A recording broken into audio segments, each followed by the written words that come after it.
हमने अपना SBI CSP बंद कर दिया है, या फिर आप यूं भी कह सकते हैं कि कंपनी के द्वारा बंद कर दिया गया है। तो इसके पीछे के क्या कारण रहे, और एज एसबीआई सीएसपी काम करते हुए हमारा कैसा एक्सपीरियंस रहा, और क्यों ये बंद करने की या फिर बंद होने की नौबत आई। तो चलिए आज की वीडियो में कुछ नई चीज़ें जानने की कोशिश करते हैं। तो ये वीडियो आपके लिए ज़रूरी है। तो चलिए शुरू से शुरू करते हैं। शुरुआत में जब मैं ई मित्र का काम करता था, उस टाइम मेरे पास एक एपीएस पोर्टल हुआ करता था। एपीएस से मैं काम करता था। कोई भी ग्राहक आता तो उनके पैसे निकाल के दे देता था। अब एपीएस के बारे में अगर आपको नहीं पता है, तो एपीएस पर आप सभी बैंकों के पैसे निकाल सकते हो, लेकिन सिर्फ 10,000 रुपये तक ही निकाल सकते हो। और किसी तरह का आप पर प्रेशर नहीं होता, लोड नहीं होता कि ये करना है वो करना है। आपको कोई नहीं बोलता, आप अपनी मर्जी से काम कर सकते हो। लेकिन सिर्फ 10,000 रुपये ही एक ग्राहक के निकाल सकते हो। लेकिन अगर आपके पास बीसी है, आप सीएसपी हो, तो आप 30,000 या फिर 50,000 निकाल सकते हो। अकाउंट वगैरह भी खोल सकते हो, लेकिन अकाउंट की और ये बाकी जो सर्विसें हैं वो आपको एपीएस पोर्टल पर देखने को नहीं मिलती।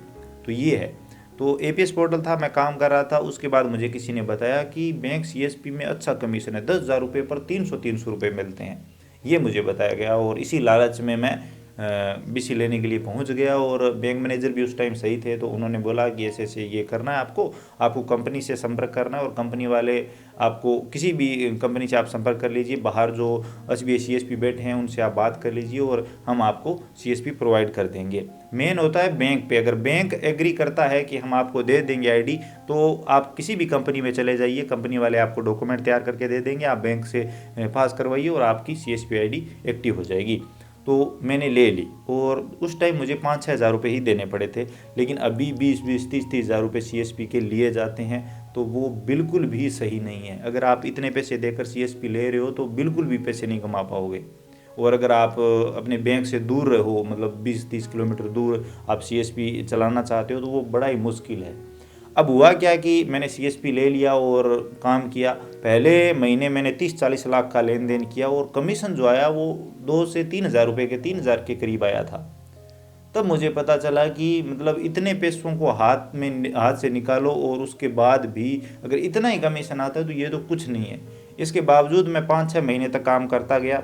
उसके बाद बीच में ये एसबीआई का नया पोर्टल लॉन्च हुआ, और इसमें क्या होता कि आप ग्राहक के खाते से पैसे निकालो, आपके वॉलेट में दिखा देता, लेकिन ग्राहक के अकाउंट से पैसे कटते ही नहीं। तो आप क्या करते, अपने पास से ग्राहक को पैसे दे देते, और आपके वॉलेट में जब आप बाद में देखते तो जीरो हो जाता। या फिर ग्राहक के अकाउंट से पैसे कट जाते और आपको मिलते नहीं, और उसके बाद ग्राहक को जब पता चलता कि उसके अकाउंट से पैसे कट गए हैं, तो आप पर चोरी का इल्ज़ाम लगाया जाता। ये बहुत सारे सीएसपीओं के साथ हुआ जब ये एसबीआई का नया पोर्टल, एसबीआई सीएसपी पर नया पोर्टल लॉन्च किया गया। ये मेरे साथ भी हुआ, और 7,000 का इल्ज़ाम भी लगा। और 5-6 सालों के काम में ये पहला था जब मुझ पर किसी ने चोरी का इल्ज़ाम लगाया था, जबकि मैंने चोरी की नहीं थी। और वही चीज़ है कि काफ़ी परेशानियों से गुजरना पड़ा। पूरे ग्रामीण क्षेत्र में है, तो लोग समझने को तैयार ही नहीं हुए, और अगर किसी को पता भी था तो वो पता नहीं क्या सिस्टम था, राजनीति चलती है, तो वही चीज़ है। तो वो दिक्कतें आई। उसके बाद उसी टाइम मेरा मन किया कि अभी सीएसपी को बंद कर दें, क्योंकि वो जो 2,000-3,000 रुपये कमीशन मिलता था, हमारे यहाँ से 10 किलोमीटर दूर बैंक है, और बैंक से जब हम कैश लेकर आते हैं, तो मान लीजिए महीने में कम से कम आपको 15 बार तो जाना ही पड़ेगा। और 15 बार अगर आप जाएंगे तो 100 रुपये का खर्चा जाने आने में होगा आपका। ठीक है, तो 1,500 रुपये तो आपके वैसे ही चले गए, और 2,200 कमीशन आता है, तो सिर्फ 700 रुपये बचते हैं अगर आप 10-20 लाख का लेन देन करते हैं। तो 700 रुपये के चक्कर में ये इतना बड़ा रिस्क लेना ही क्यों। लेकिन फिर किसी अपने ने कहा कि अगर आप अभी तुरंत बंद कर दोगे तो लोगों ने जो आप पर इल्ज़ाम लगाया है वो लगेगा कि हाँ हमने ये बंद करवा दिया, तो आप बंद मत करो, कुछ दिन काम करो, और उसके बाद अपनी मर्जी से बंद कर देना। उसके बाद मैंने 2-3 महीने काम किया। उसके बाद अभी फसल बीमा का टाइम था, उस टाइम काफ़ी ज़्यादा वर्कलोड था, तो मैं फसल बीमा में लगा हुआ था, और मैंने सीएसपी का काम नहीं किया। लगभग 1 महीने तक कोई ट्रांजेक्शन नहीं किए। उनके फ़ोन आते रहे और फ़ोन मैंने नहीं उठाए।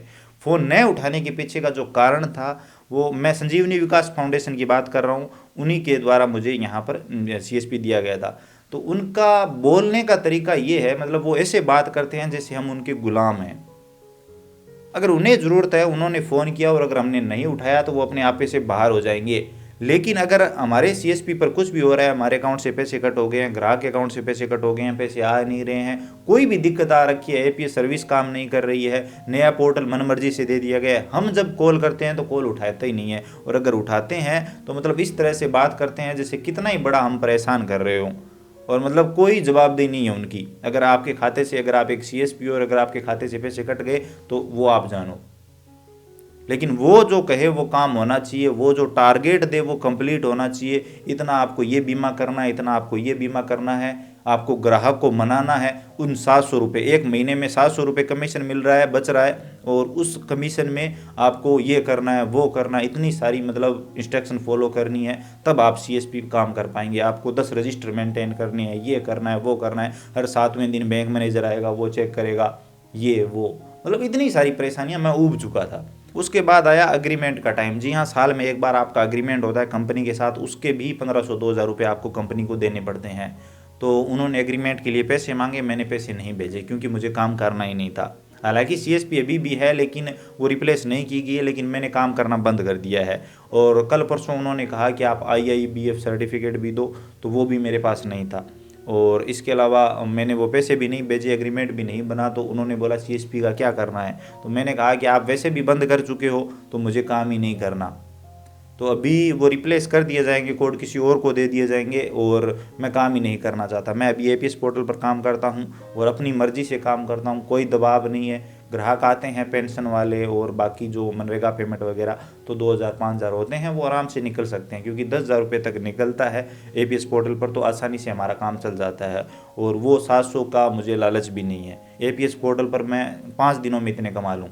और हाँ, अभी हम खुद एपीएस पोर्टल प्रोवाइड कर रहे हैं। अगर आप एक दुकानदार हो, अगर आप आधार कार्ड से पैसे निकाल कर ग्राहकों को ये सर्विस देना चाहते हो, अच्छा कमीशन कमाना चाहते हो, मोबाइल रिचार्ज पर अच्छा कमीशन कमाना चाहते हो, तो हम खुद multi earning APS portal provide कर रहे हैं, और आप वो एपीएस पोर्टल ले सकते हैं। 499 यहाँ पर चार्ज रहेगा। ईमेल आईडी आपको स्क्रीन पे दिखाई दे रही होगी, आप मेल करिए अपना नाम और मोबाइल नंबर लिख के, और हम आपको व्हाट्सएप पर कॉन्टैक्ट करेंगे। उसके बाद आपको तुरंत ही आईडी दे दी जाएगी, और आप पर कोई दबाव नहीं होगा। एकदम ट्रस्टेड आईडी है, काफ़ी सारे लोगों ने ली है।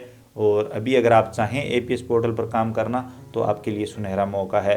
तो वो महीने भर काम करो, और अगर पैसे ले लिए तो शिकायत हो जाएगी, ये हो जाएगी, वो हो जाएगी। इसके अलावा अगर आप हमारे गांव से हैं, तो गांव में ये भी अफवाह उड़ी कि मैंने किसी से 30,000 के फ़ोन पे करने के 30,000 रुपये फ़ोन पे करने के 300 रुपये ले लिए, और इस वजह से बैंक वालों ने आकर इसका सीएसपी बंद कर दिया। तो ऐसा कुछ नहीं है, सीएसपी अभी भी है। मुझे काम नहीं करना पर्सनली, तो मैं धीरे धीरे ये बंद कर रहा हूँ। अगर कोई ग्राहक है जो लंबे टाइम से मुझसे जुड़ा है और अगर सही है, तो मैं उनके पैसे निकाल भी देता हूँ, लेकिन अपनी मर्जी से बंद कर रहा हूँ। अब इस चीज़ को लेकर मुझे कोई स्पष्टीकरण नहीं देना, किसी को कोई सफाई नहीं देनी। जिसको जो समझना है अच्छे से समझें, और स्पष्टीकरण उस चीज़ का दिया जाता है जिसमें कुछ सच्चाई हो। अब मैं किसी को बोलूँगा कि आपको किसने बोला, तो उसने बोला। उसको पूछें तो वो बोलेगा उसने बोला। तो ऐसे मैं किसी के पास जा जाकर स्पष्टीकरण नहीं दे सकता। और अगर आप एक सीएसपी बनना चाहते हो तो सोच समझ कर बने, क्योंकि काफ़ी सारी परेशानियां हैं, काफ़ी सारा दबाव होगा। सही कंपनी का चुनाव करिए, वैसे कभी मत करिए जैसे मैंने किया, क्योंकि जिस कंपनी का चुनाव मैंने किया वो कंपनी एकदम, मैं कहूँगा कि कोई जवाबदेही नहीं है उनकी, वो सही तरीके से आपसे बात भी नहीं करते। तो ये चीज़ है। उम्मीद है आपको ये वीडियो इन्फॉर्मेटिव लगा होगा, कुछ नया जानने को मिला होगा। वीडियो पसंद आया तो लाइक करिए, अपने दोस्तों के साथ शेयर करिए। चैनल पर नए हो तो चैनल को सब्सक्राइब करके बेल आइकन प्रेस कर लीजिए। इसके अलावा एसबीआई सीएसपी के बारे में आपकी क्या राय है, आप अपनी राय कमेंट सेक्शन में जरूर दीजिए। अगर आप एक खुद एसबीआई सीएसपी हो तो भी कमेंट सेक्शन में बताइए, और अगर आप एसबीआई सीएसपी लेने की सोच रहे हो तो भी बताइए। सही कंपनी के पास जाइए, और उस कंपनी के जो सीएसपी है उनसे पहले बात करिए कि इनका फीडबैक कैसा है, और कैसे अगर आपके अकाउंट से पैसे कट हो जाते हैं। ये रोज़ाना होगा सीएसपी पर। आप ग्राहक के अकाउंट से पैसे निकालेंगे, उसके अकाउंट से कट हो जाएंगे, आपको मिलेंगे नहीं, आपको ट्रांजैक्शन फेल दिखाएगा। ग्राहक दूसरे पे जाके चेक करवाएगा, फिर पता चलेगा कि उस सीएसपी वाले ने पैसे निकाल लिया है। फिर वो ये नहीं पूछेगा कि आप चेक करो, वो सीधे ही कहेगा कि आपने चोरी की है। तो मतलब बुरा काम है अभी एसबीआई का, तो बुरा हाल है। तो आप बताइए कमेंट सेक्शन में आपकी क्या राय है। अगर आपको ये वीडियो इन्फॉर्मेटिव लगा है तो लाइक करके जरूर जाइए। चलिए मिलते हैं अगले वीडियो में नई अपडेट के साथ।